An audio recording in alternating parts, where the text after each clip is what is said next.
This is to anyone that actually does watch this. I am just trying to get my creative outlet, out there. Because I'm really creative and I want to be able to create. I like creating, doing things.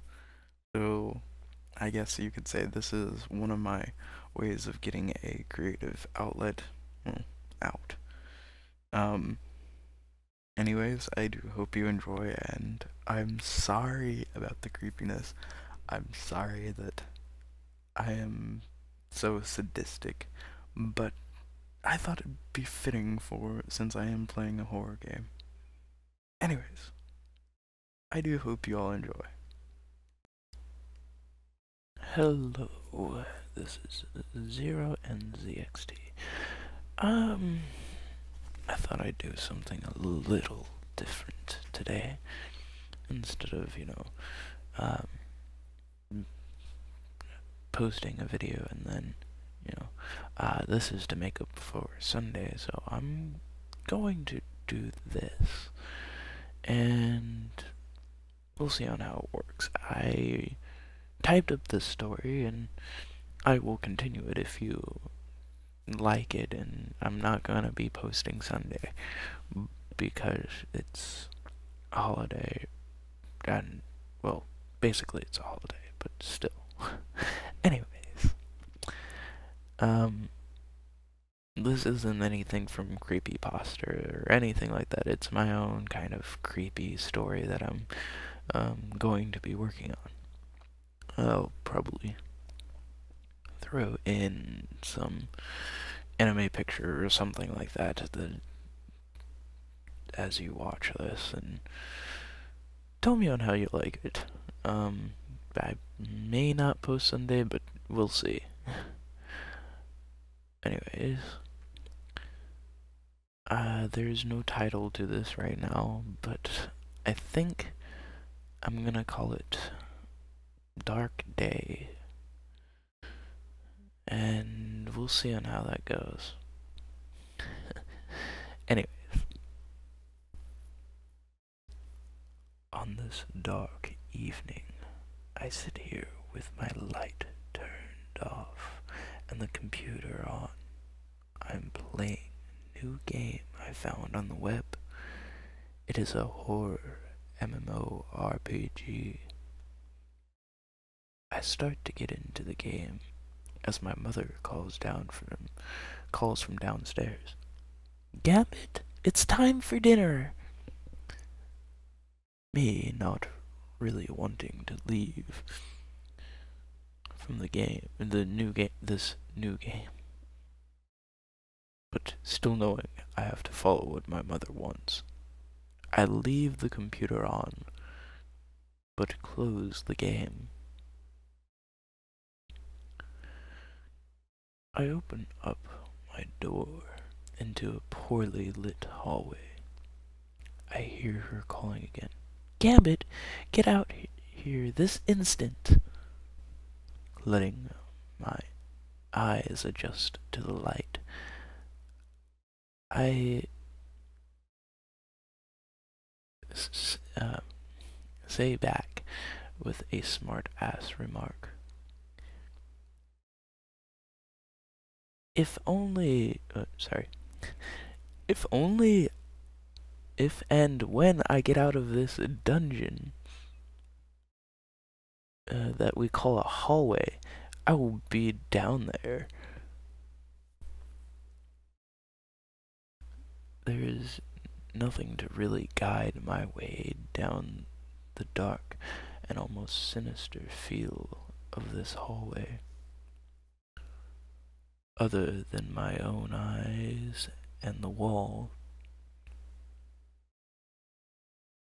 I put my hand on the wall that feels almost cold to the touch, slowly moving forwards as not to trip on anything.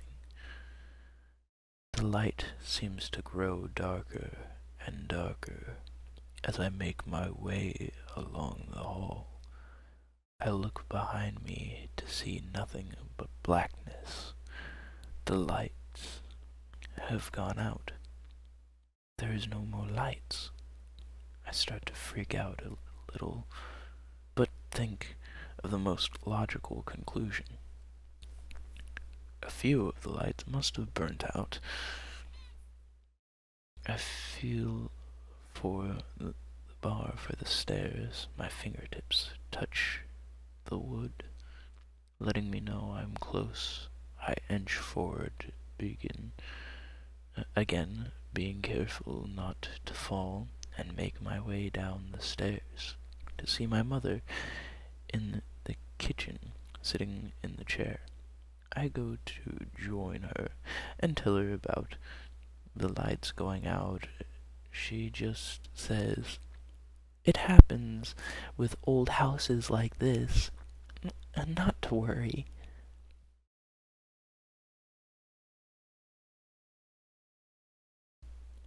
I finish up eating. I look up from my food and tell my mother thank you. She just looked at me with almost a dead stare, like her eyes had no more life in them. There was no soul. Even the light hit her iris. There was no reflection, just me. She says, with a tone I have never heard her use before, a tone that sounded of death, that sounded lifeless, and just not human at all. Her voice was deeper, with a slight gurgle sound to it, as if she was drowning from something. "Welcome, my child, for this is the last night you'll be living." I quickly got up from my chair and backed towards the wall, as she also says with blood flowing out from her mouth, "You're the last one, the very last one left." Her laugh afterwards. She laughs afterwards, and I look into my bowl that I didn't touch and see a human eye at the top of it, moving as if it is still alive. I quickly head out of the kitchen, running up the stairs and back towards my room, saying to myself, "You're in a dream. This is nothing but a dream. Come on, wake up." But it wasn't a dream. I didn't know that then, but I do now.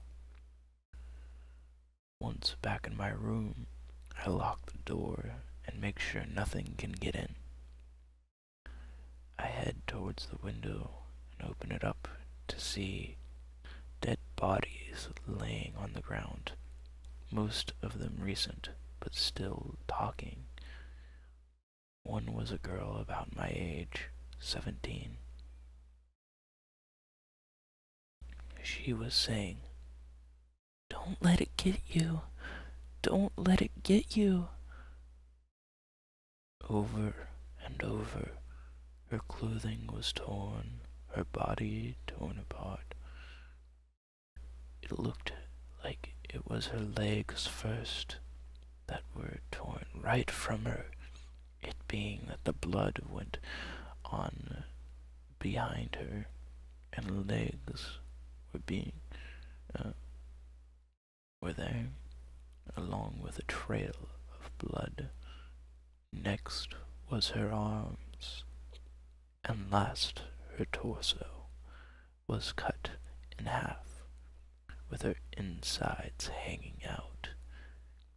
It looked like whatever my mom turned into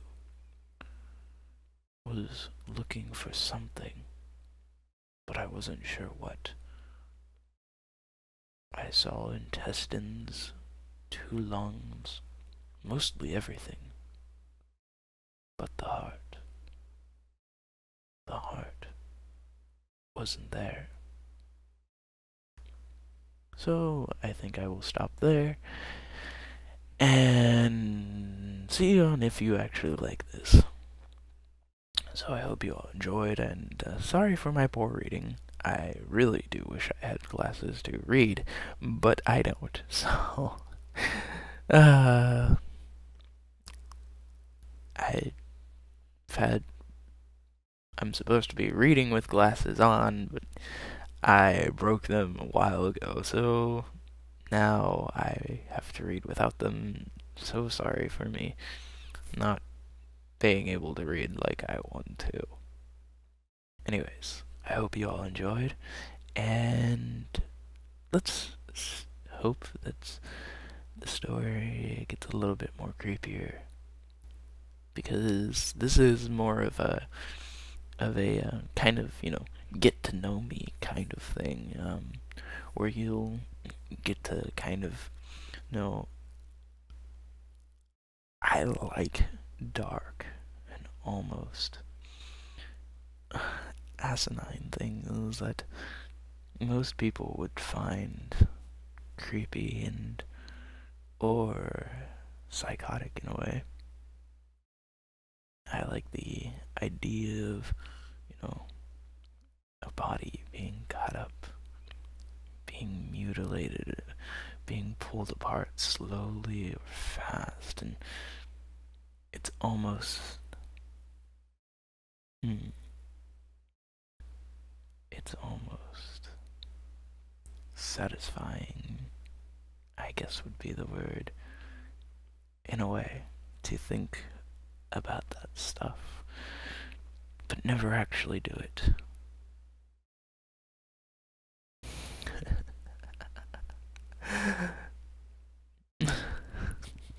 Anyways, later.